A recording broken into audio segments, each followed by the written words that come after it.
Hey everyone, welcome to the Happy Flosser podcast. My name is Billy Lunt. I'm your host, and I'm here to talk to you about all things dental hygiene to support you on your journey through the dental hygiene program. Welcome, so glad to have you. And today on this Helpisode, I have the pleasure of speaking with Amanda Horman, who I met at RDH Evolution this year. Amanda and I just quickly connected and became fast friends and definitely recognized that we had a lot in common. And so, Amanda, I'm so excited to have you on the show today. Oh, I'm so excited to be here, Billy. Thank you. Yeah, so Amanda's been she's been in the dental field for about 20 plus years, and I think she's just continually reinventing what it means to be a dental hygienist in today's world. So, Amanda, what we would love to hear about is your journey, your why, and all about you as a person and your journey as a hygienist. Good. Well, I'm excited. I'm excited to share, and hopefully, I can impart some knowledge on the next generation of hygienists. Um, yeah, so I started, like you said, I've been a hygienist for 20 years, or in the dental field for 20 years. I've been a hygienist for 12 years. Um, and I started my career back in Washington State, the Seattle area, which I think is a fantastic place to be a dental professional, whether you're an assistant or a hygienist or an EFTA or a dentist. It's a fantastic place to have a career. Um, and I graduated from Shoreline Community College back in 2012 and quickly started my career working at two different part-time practices or two different practices part-time. Um, and I was there for a couple of years and then found a practice, a dental home, and it was kind of like the dream situation where I worked for the same doctor for 8 years.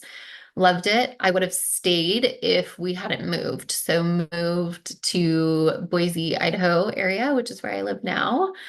And then you asked me what my why is. And this question, when you first kind of sent me over the list of questions, was um, interesting because I wanted to be a dental hygienist since I can remember. I'm not a legacy dental professional. Like my parents weren't dentists, nothing. Like nobody in my realm was in the dental space. But I had a fantastic dentist growing up and a fantastic hygienist. Her name was Georgia. And when I showed any interest in dentistry, she allowed me to sit chairside and hold the small section for my mom when she had her teeth cleaned. And I think I was probably 9 or 10. And it just got me interested in it. And I went to actually a technical high school my senior year and did an assisting program and then became an assistant and then transitioned into dental hygiene. Um, my why, which I think, Billy, you know this, at Evolution, I had somewhat of a little bit of an epiphany as to what my why was, not just related to hygiene, but related to just me as a person, because hygiene is part of me, my personal life is part of me, and now my current work life is part of me as well. And I want to leave a legacy to maybe that doesn't transcend decades or decades or decades, but the patients I impact, the people I come in contact with, my family members, my colleagues, that they will know that I loved them well, I cared for them well, I served them well, and I led them well. And those are all things that I just want the people that I encounter to know that I impacted them in some way, whether it's small or on a larger scale. I don't need recognition. I don't need any of that. I just need to know that the people that I spent time with and that I cared about, um, that I was kind to them, that I loved them, and I cared for them. That's Oh, kind of my why, is that legacy. that's a great why. And you definitely did that for me. So I think you're on the Oh, right thank track there, you. Amanda. Likewise, for all the first year students out there that have Billy, you are incredibly blessed to have her. She's your cheerleader. And I could have really used a cheerleader in hygiene school like my first year. I had some great instructors. Do not get me wrong. I had fantastic instructors, but a cheerleader like Billy would have been nice to have too. Oh, thanks, Amanda. And so, wow, so evolution, you probably just kind of probably surprised yourself, it sounds like. I did. It was really, I've always been able to know, maybe what my personal why was. I think we all want to help people. That's why most of us get into any profession, but specifically hygiene is we want to help people. Um, but and I knew my personal why. I mean, my family, right? Like doing things for my family, but actually diving deeper and understanding that all of those cross and they make me who I am. And that I don't necessarily need like accolades, but I do want to love people well. I want to lead people well, and I want to personally live well. And I want that to be my legacy. Um, I was love kind of that. it was an emotional roller coaster. It was a fantastic week. But I think by the end of it, I needed like some Yes. decompression. I took it all in as well. And I had an epiphany there myself where I was just like, I'm one person, but I'm a mom. I'm also a professional. I'm a coach to students. I'm an educator. It's like all these different things. And all of a sudden I realized, and that's all me. And so it's Yeah, just a different way of saying kind of what you discovered at the yeah, same thing. It was just really remarkable, to be I honest, agree. taking it I all in. agree. So, for the students, it's probably I know they have a strong why as to why they're in dental hygiene school and putting themselves through all of that. Um, but they also like to know that it's not just this smooth sailing ride. What have been some of your challenges as a hygienist? Sure. So I graduated hygiene school, like I said, in 2012. Some of the challenges were trying to find a full-time position. Um, it was easy to find two part-time positions, but not a full-time one. And obviously, when we say full-time in hygiene, that's typically 32 hours. And Yeah. so that's what I was looking for. Um, because at the time, I don't think there was a lot more hygienists out there, and not as many jobs. And doctors, if they could skirt away from needing to provide benefits, um, they would hire two part-time positions, which good or bad, that's just what it was. So it was difficult to get a full-time position. I would say some of the challenges that I had to, specifically in hygiene school, were just the competitiveness going from prerequisites needing to compete to really get into the program. And then just the competitive nature that happens in school, because we're all kind of driven people, was difficult to really form and build long lasting relationships in hygiene school.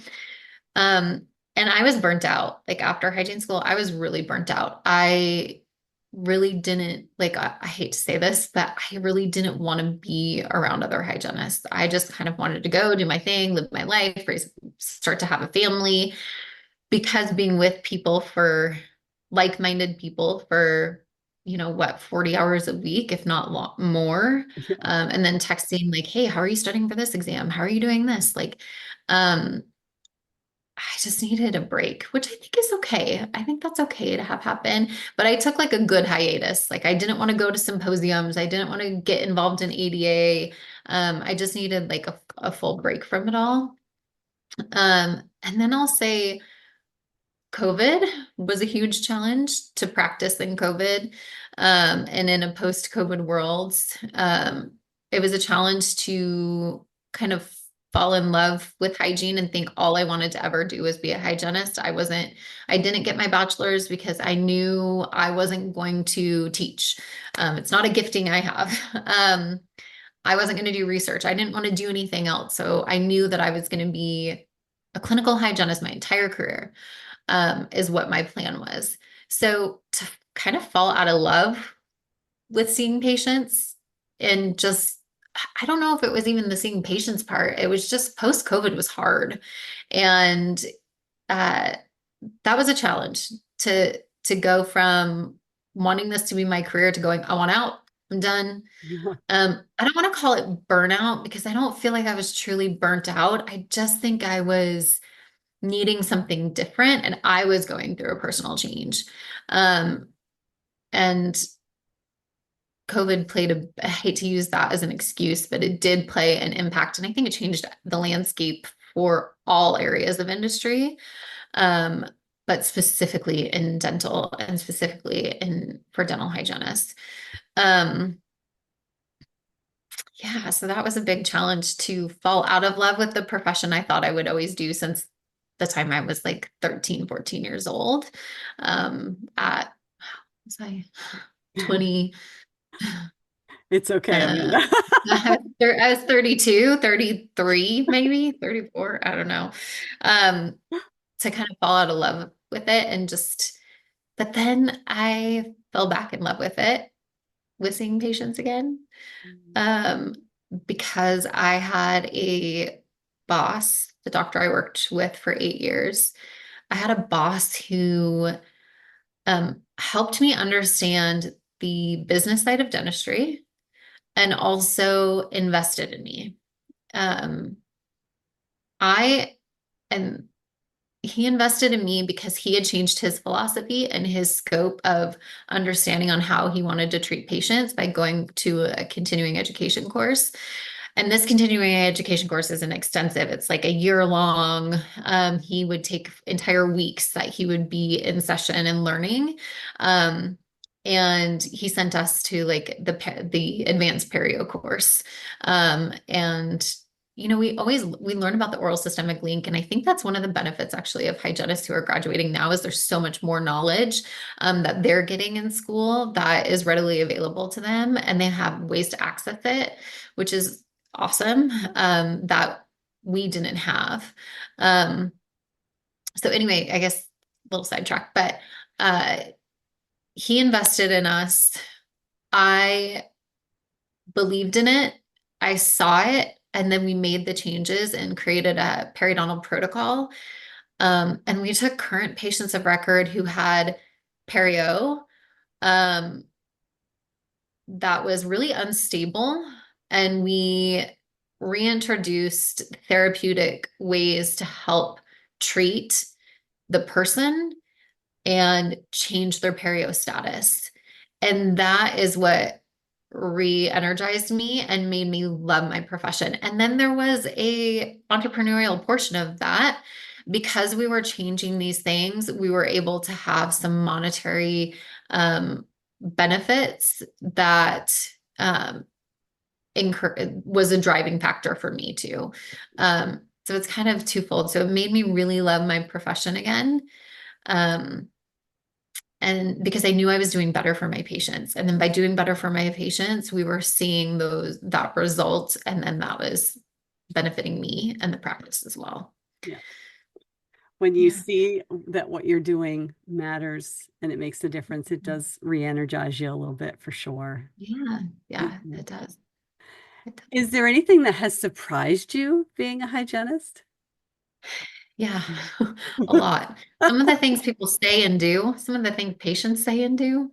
Um, there was there's some interesting stories out there, man, of when patients come in and, oh, I think, I don't know if you ever had this, but I think a common thing that happens is you remove calculus on, sextant 5, and somebody will say, you took off part of my tooth. Like part of my tooth's missing. I've never had a gap here before. Like you scaled off part of my tooth.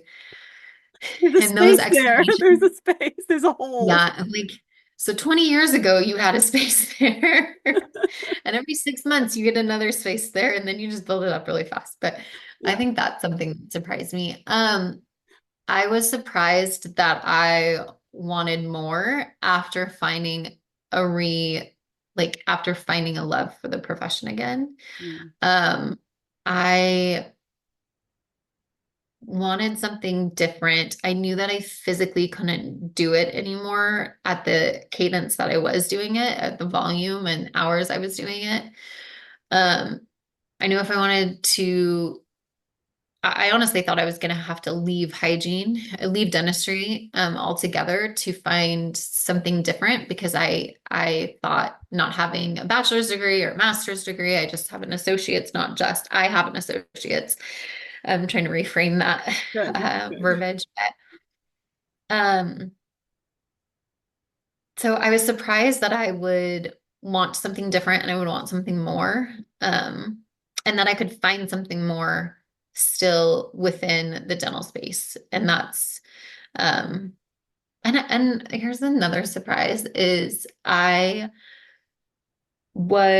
had a lack of understanding and knowledge about what like DSOs or DPOs are, corporate dentistry. I told myself I never wanted to practice in a corporate dental setting.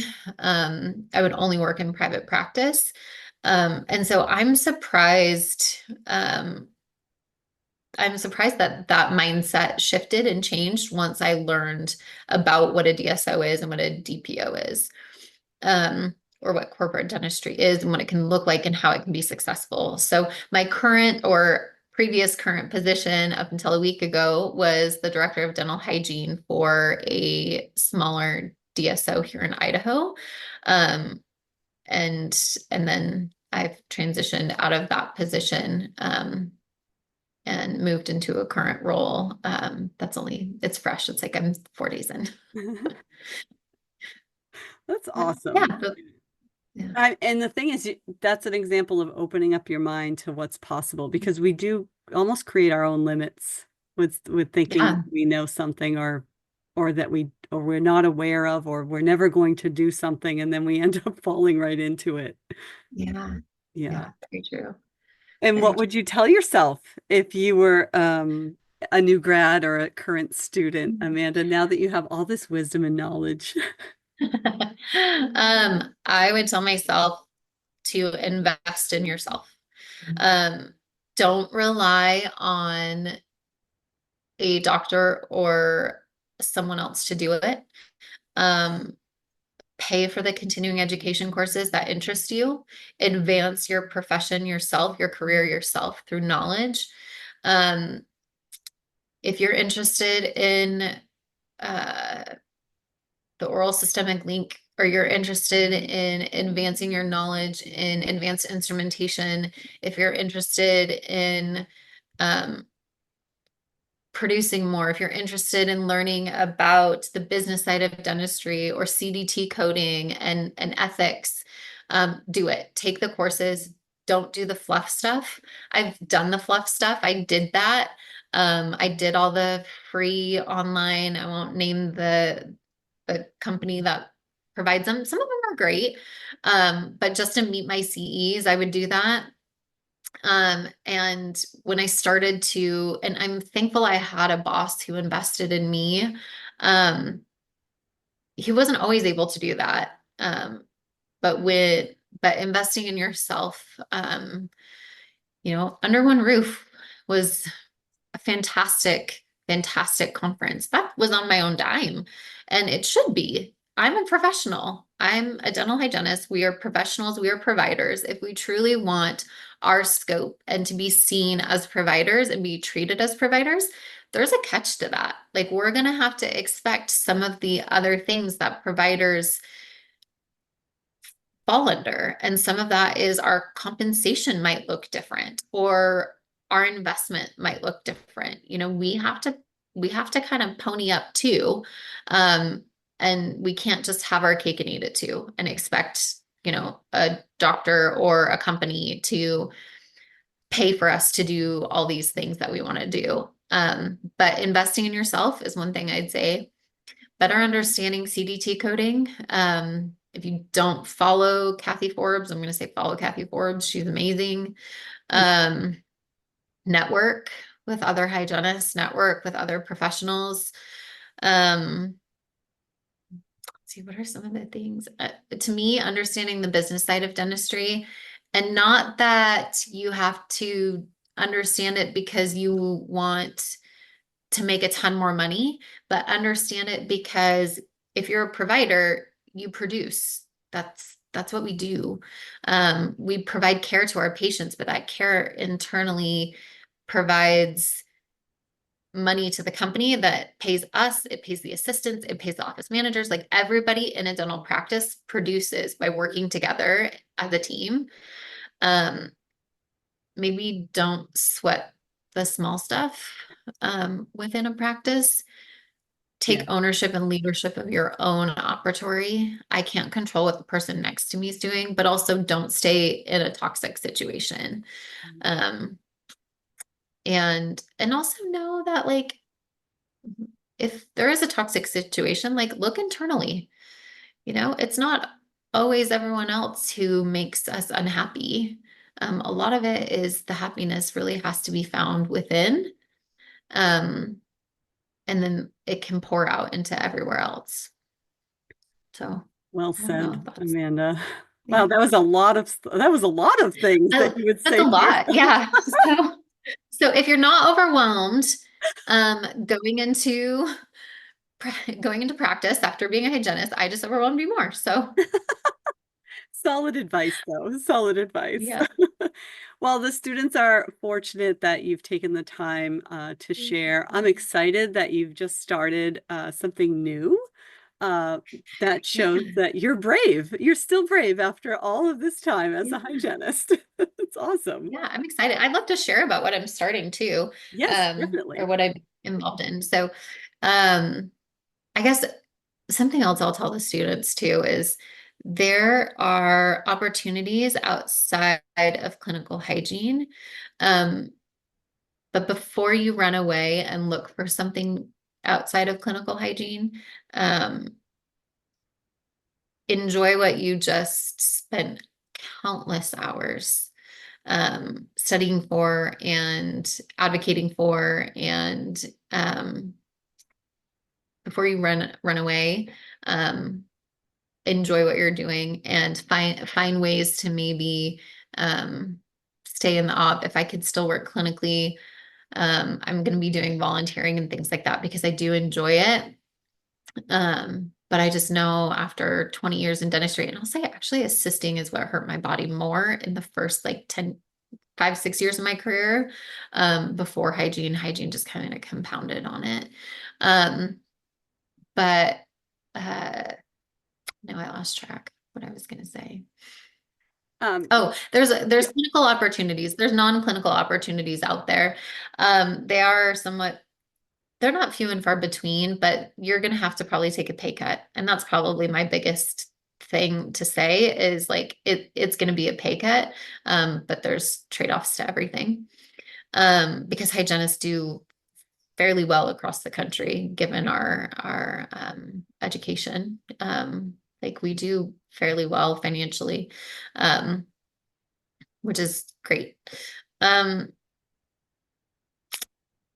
oh, I took a position recently as a clinical implementation specialist for a company based out of Houston, Texas, called Forward Science. So they focus strategically on kind of the oral cancer realm of dentistry. And their first flagship product was something called Oral ID, which is a oral cancer, or it's a discovery tool to help aid in the detection of abnormalities, to really help us identify potential needs of our patients. If there's any oral lesions that might not be healing, or might not be detected with just kind of like white light, you're able to utilize that light to help see maybe the borders of those lesions and just to help identify any abnormalities, for further monitoring or potential biopsy. And then they also have another line of hygiene products and some exciting stuff kind of coming soon. So I get to help implement in different practices that uh, come on board. So yeah, I'm excited. So Well, that somewhat sounds teaching. Yeah, that sounds fantastic, Amanda. Yeah, because you'll be actually supporting providers in Yeah. implementing new science. That's awesome. Yeah. Yeah. Yeah. Well, good for you for taking on something totally entirely different and using all of your knowledge and skills that you've developed so far to help you do that. Thank you. That is Thank great. you. Well, and I encourage our students to consider what's possible by listening to your story. So thank you for sharing it. Of course, of course. I'm happy to share. Thank you, Billy, for having me on. Yeah. And to our students, thank you guys for listening. We appreciate having you. Tune in next week and we'll see you soon. Bye.